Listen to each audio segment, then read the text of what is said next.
Hello guys, NautoAisDx, and I basically wanna give my thoughts on Wii U versus Switch console. So why is that? So basically, for people who don't know what's going on in the world of Nintendo, it's a good sort of a beginner's guide, in my opinion, that why did the Switch sell or was a success versus the Wii U, which is its lifetime sale was 13.62 million versus the Switch as of life sale as of right now is still growing 17.67. So the easy answer for the Wii U was the big thing is the objective of the Wii U. The problem with the Wii U, no one really know what was the main objective of the Wii U. Like, what is the experience that you want on the Wii U? Some say, well, finally, Nintendo and HD graphic. Good, that's one of them, that makes sense. And the question was also, like, why do you have a controller with a screen?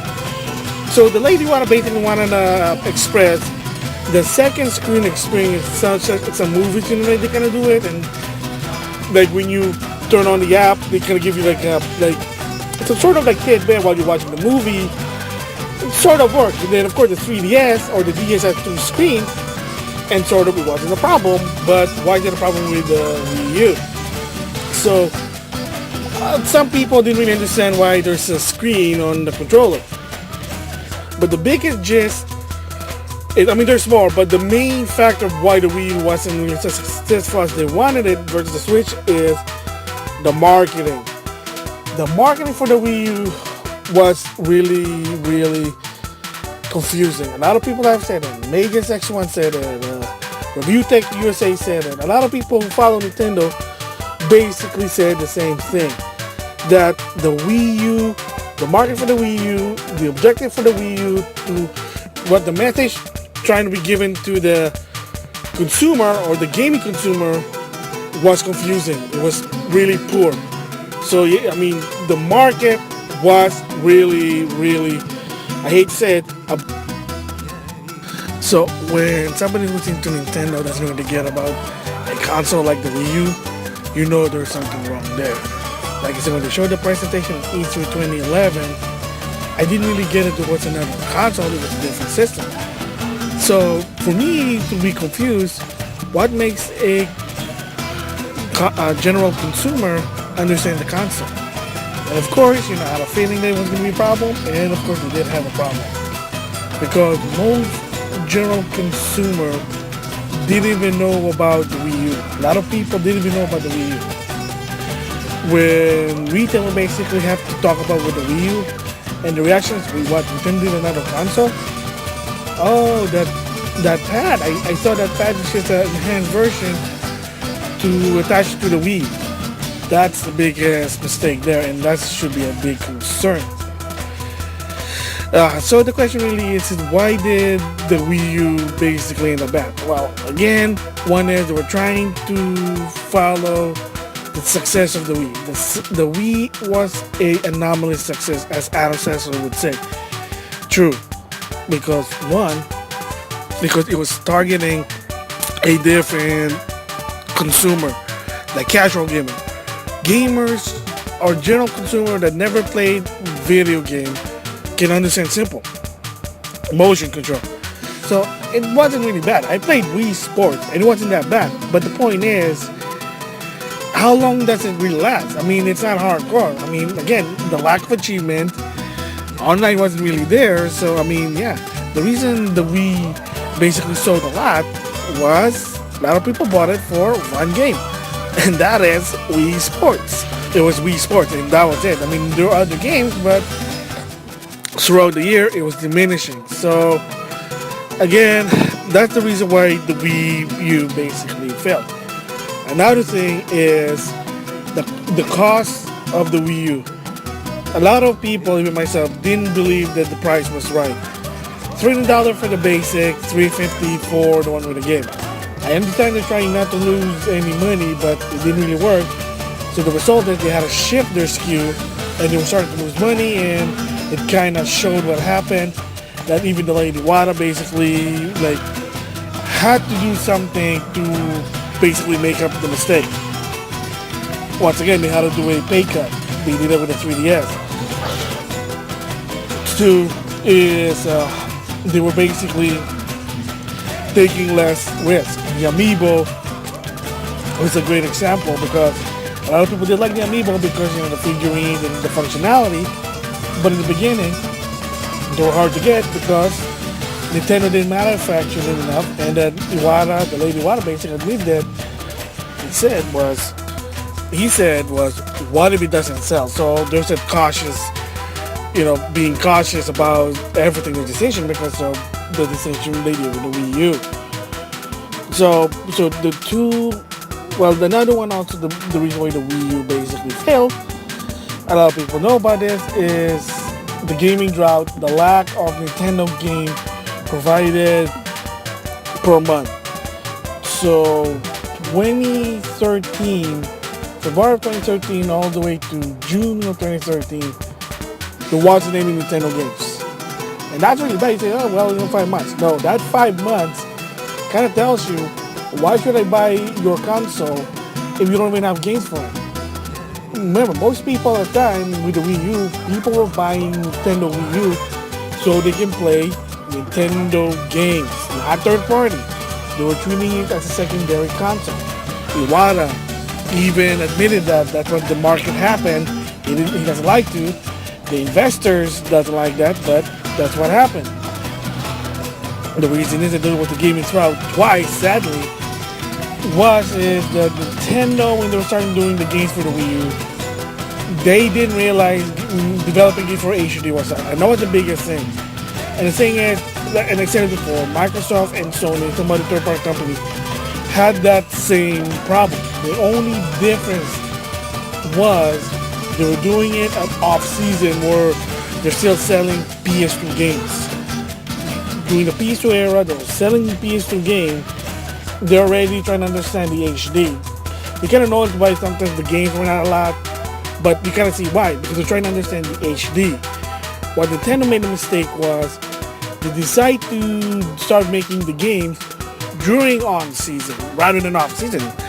So they did the console. They were done with it. Now they were starting to do the games, and then they just said, "Oh shoot, we didn't realize these were so hard." So there were no games. A lot of people, including Alex, were selling their Wii U. So that's a lot of the flop why the Wii U didn't really sell, and a lot of people lost faith in Nintendo to some extent. That they said the lady Walla should step down. I get fired, step down. Let somebody younger take over, which in 2018, in June, they're going to do it. They're doing it in 2018 in June. So, with Furukawa, remember, it's 46, but 46, of this generation, not like Iwata 42 and, I did talk about it on my investor vlog. So, anyway, so that's what happened with the Wii U. So, what changed with the Wii U to the Switch? Why to the Switch all of a sudden it was successful? Well, one, the market. It just right time. It made sense. Furukawa apparently also was involved, so you can see his work there. And the guy thinks know about. He knows about the marketing. Why didn't he do it with the Wii U? That's the question. Again, who knows? And second, the mission objective, the MO for the Switch, was plain and simple. To play the game, the console experience game on the go. So, the Switch, the console, is that tablet. Alright, you're playing in a big screen. Oh, I need to go somewhere, take a dump. Take out the Joy-Con on the Joy Grip, put it on the Switch console, click, switch, you hear the Switch sound, boom, there you go. Instantaneous, Like the minute you put it on the dock, it becomes portable mode. Again, nice, it's fluent. The games they have, hardcore, not casual.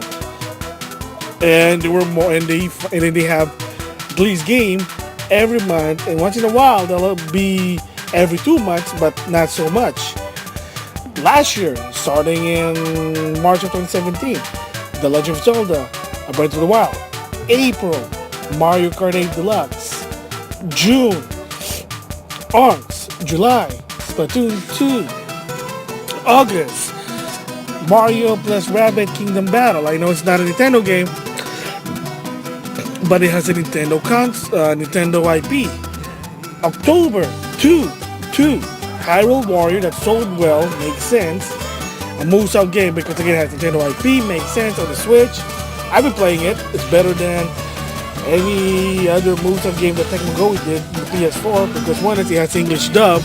I'm not letting that go. I'm not gonna let that go. And of course, Super Mario Odyssey, and then in December, just for a plug, Xenoblade Chronicles 2. Good game, definitely good game for the Switch. So if you have a Switch only owner, if you're only Switch only owner, there you go. They didn't have that with the Wii U. What was it about March? Oh, Lego City Hunter was published by Nintendo for a while. Then nothing. Until Game & Wario and Super Luigi U. And then for a while there was nothing. There was Wonderful 101 to some extent. I can't even remember, but yeah, I mean, we have something. And that still continues even with 2018. I think March, March is Kirby Star Allies. Oh, February, Bayonetta 2, I know something to publish. This May, Donkey Kong Country Tropical Freeze featuring Funky Kong. June, Mario Tennis Ace. And then I have no idea, there's a Yoshi game, Metroid game. This 2018, late 2018, Super Smash Bros. For the Switch. Again, they're having a lot of this game. And not only that, another thing I forgot is Damon Baker. So why do I keep telling about this guy's name? He's third-party relationship for Nintendo, especially when it comes to indie games. They were good indie games that people see. So it's not on the other console, it's finally also on the Switch. The problem with the Wii U was, in the beginning, there was no indie games. There wasn't. When they ported it, they were inferior. So a lot of third parties say, why should we port it if nobody's going to buy it? Now, with Damon Baker, he's trying to persuade people, hey, why don't you do it on the Switch and exclusive? Let them pay for it, time exclusive, etc., etc. And some games were like that. I have, believe it or not, indie games that's only on the Switch. I mean, it's not on the other console to some extent. And again, that's something good. And second, what's the word I'm looking for? The exposure, it's easier on the Switch than on the PS4. And the reason really that's the most common one is because even on the Nintendo Switch doesn't have a lot of indie games, but some of the games are more exposure. Because like I said before, I realized like, oh wait, Toritoki 2, oh finally Switch exclusive? Nope, it's been on the PS4 like a year ago. How come I didn't see it? Because it has more PSN games. It gets shuffled up, kind of like my MMGS. It gets shuffled up, not hardly, unless I basically expose myself, put it on Twitter, Facebook, etc. Nobody's gonna know what my YouTube channel is. It's just the same goes with the Switch. So by putting on the Switch, especially the Switch only on, oh, I like this game. And the people will say, is that gonna be also on the PS4? Oh, I didn't know it was on the PS4. Adhesive Heart, I only knew it because it was a sale on the PSN. Finally, it's on the Switch, and now people say, oh, I didn't know it was on the PS4 because it got dug in. So yeah, Damon Baker is the reason why indie games, there's a lot of indie games and people are buying indie games on the Switch. Hamsters with their classic arcade, there you go. Again, games month or bi-monthly. Again, they're learning from their Wii U mistake through the Switch, and that's the reason why the Switch is basically a success. Granted, they have a built packing game, like an exclusive packing game, but like I said, there was a demo of Snipperclip, and that's a packing game. It's just something to show the capability of the system. Whether you like it or not, it is what it is. So yeah, so that's the reason why the Switch is successful versus the Wii U. The two most gist is the marketing was bad with the Wii U. They learned it on the Switch. The mission objective was clear. Play anywhere. That's it. You could not do that with the Wii U. Is it play anywhere? Can I play alternatively? Or is it a second screen experience? Who knows? See, that's the problem with the Wii U. Again, the cost, well, it'll be a different story. Because the thing is that even so, it costs $100. It kind of, like, what it offers kind of makes sense. But it's also, they're not losing any money on the Switch. That'll be a different story, especially on the cartridge, where they went back to cartridges to a point that there been controversy. But again, it's going to be a different story. So yeah, so that's my thoughts on why the Wii U failed while the Switch succeeded. So with that, thanks for listening.